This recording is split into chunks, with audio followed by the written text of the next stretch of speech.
জ্ঞান আর বুদ্ধিতে ভরা মজার ইসলামী গল্পের জন্য আমাদের চ্যানেলটা সাবস্ক্রাইব করো।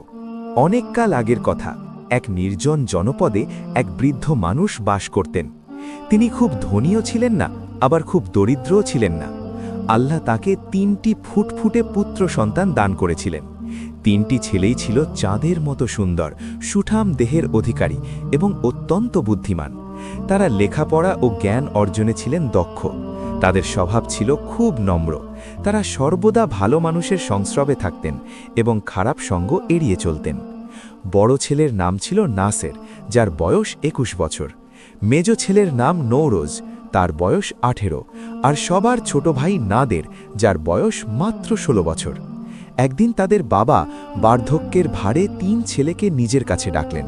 ছেলেদের পরম স্নেহে জড়িয়ে ধরে তিনি বললেন, আমার প্রিয় সন্তানেরা, আমার মৃত্যুর পর তোমাদের জন্য খুব বেশি সম্পদ হয়তো থাকবে না।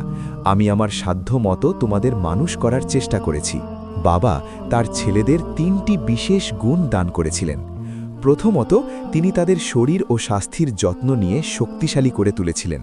দ্বিতীয়ত, তিনি তাদের অস্ত্রচালনা শিখিয়ে দক্ষ যোদ্ধা বানিয়েছিলেন। এবং তৃতীয়ত, তিনি তাদের শিখিয়েছিলেন কাউকে ভয় না পেতে। এই শিক্ষার ফলে তারা হয়ে উঠেছিলেন অকুতভয় বীর।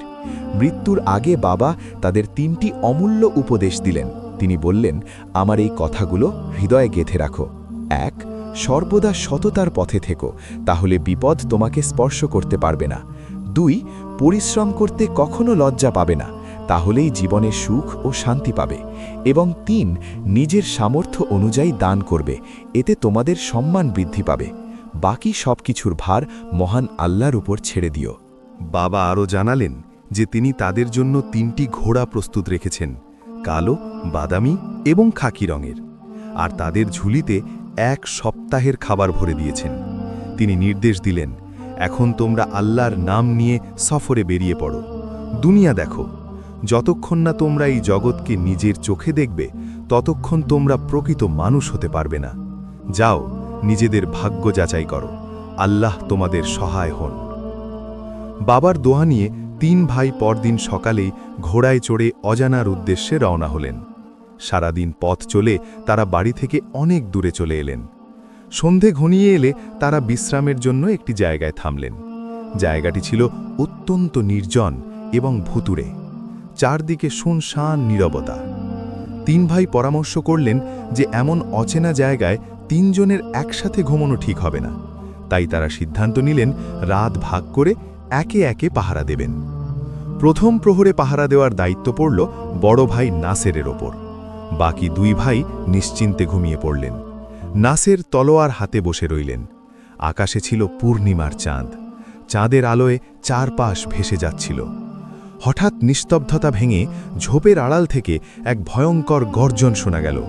কাছেই জঙ্গল থেকে মানুষের গন্ধ পেয়ে এক বিশাল সিংহ বেরিয়ে এলো। সিংহটিকে দেখে নাসের বিন্দুমাত্র ভয় পেলেন না। তার একমাত্র চিন্তা ছিল ভাইদের যেন ঘুম না ভাঙে। তিনি নিঃশব্দে সিংহটিকে অন্যদিকে সরিয়ে নিয়ে গেলেন।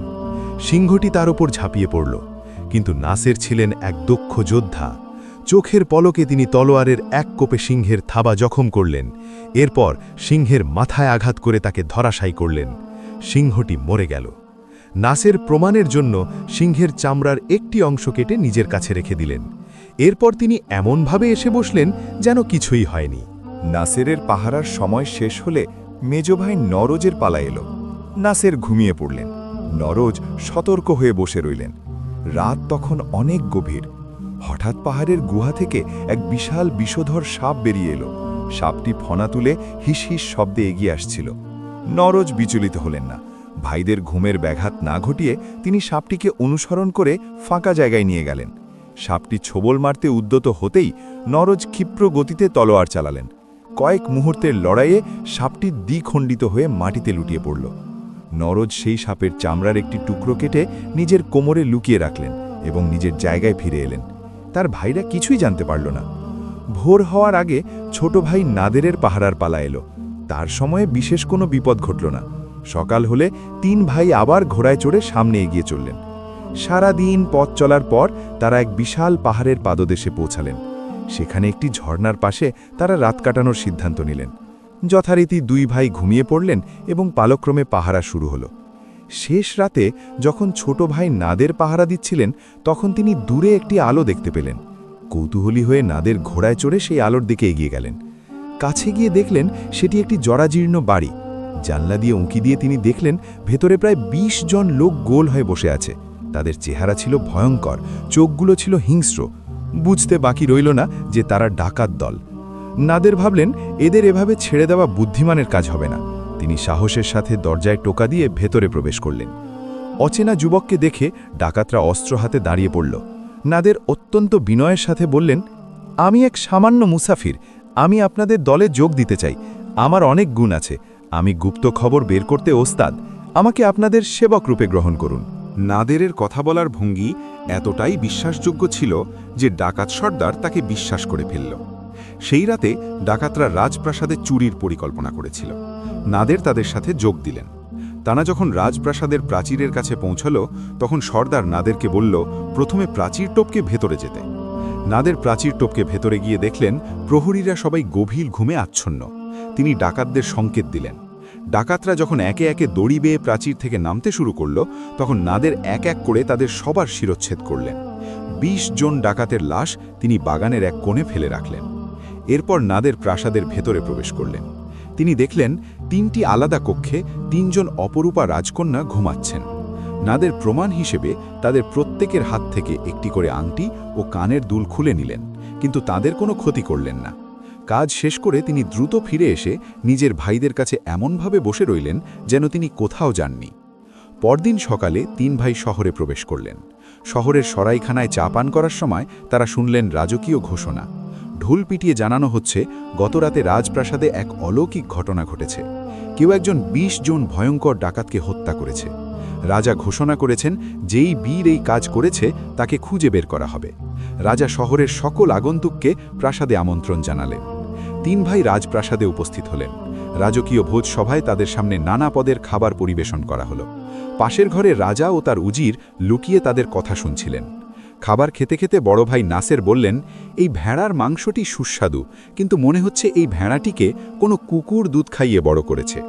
মেজ ভাই বললেন, এই আঙুরের মোরব্বায় মানুষের রক্তের গন্ধ পাওয়া যাচ্ছে। ছোট ভাই নাদের বললেন, এই রুটিগুলো যিনি বানিয়েছেন তিনি একজন দক্ষ কারিগর। রাজা তাদের কথা শুনে অবাক হলেন এবং সত্যতা যাচাই করতে গেলেন। তদন্ত করে দেখা গেল আসলেই রাখালের ভেড়াটি ছোটবেলায় মাতৃহারা হলে একটি কুকুর তাকে দুধ খাওয়াতো, আর মালি স্বীকার করল আঙুর গাছের নিচে সে এক চোরকে হত্যা করে পুঁতে রেখেছিল, তাই সেই গাছের ফলের স্বাদে পরিবর্তন হয়েছে।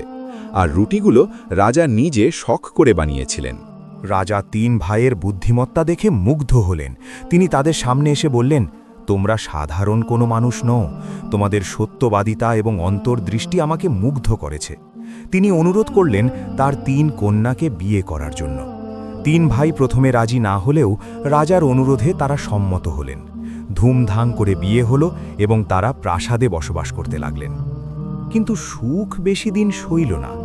রাজার উজির ছিলেন অত্যন্ত হিংসুটে। তিনি নতুন জামাইদের সহ্য করতে পারছিলেন না। একদিন রাজা বাগানে ঘুমিয়েছিলেন, পাশে ছোট ভাই নাদের বসেছিলেন। হঠাৎ একটি বিষধর সাপ রাজাকে কামড়াতে এলো। নাদের তলোয়ার দিয়ে সাপটিকে 2 টুকরো করে ফেললেন। ঠিক সেই মুহূর্তে রাজার ঘুম ভেঙে গেল।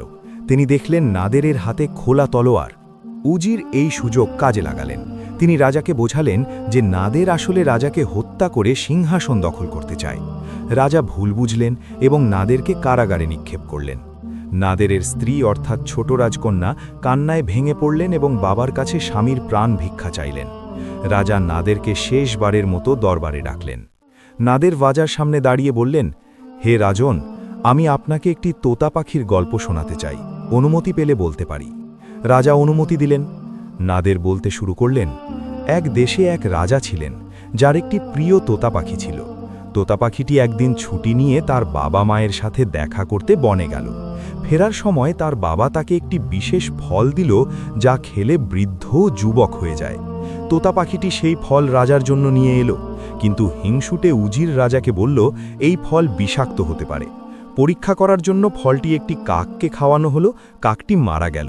আসলে উজির গোপনে ফলের গায়ে বিষ মাখিয়ে দিয়েছিল। ক্রুদ্ধ রাজা তোতা পাখিটিকে হত্যা করলেন।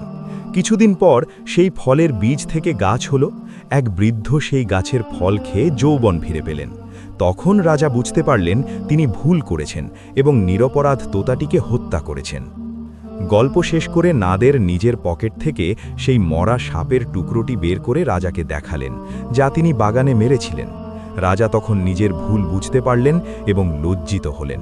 তিনি উজিরকে শাস্তি দিলেন এবং নাদেরের কাছে ক্ষমা চাইলেন। কিন্তু 3 ভাই আর রাজপ্রাসাদে থাকতে চাইলেন না। তারা বুঝলেন রাজকীয় জীবনের চেয়ে নিজেদের পরিশ্রমের জীবন অনেক বেশি শান্তির। তারা তাদের স্ত্রীদের নিয়ে নিজেদের দেশে ফিরে গেলেন এবং সেখানে সুখে শান্তিতে বসবাস করতে লাগলেন। এভাবেই সততা, সাহস এবং বুদ্ধিমত্তা দিয়ে তারা জয় করে নিলেন দুনিয়ার সকল বাধা। এই গল্পটি আমাদের শেখায় যে বাহ্যিক চাকচিক্যের চেয়ে চরিত্রের সৌন্দর্য অনেক বেশি মূল্যবান এবং সত্যের জয় দেরিতে হলেও নিশ্চিত।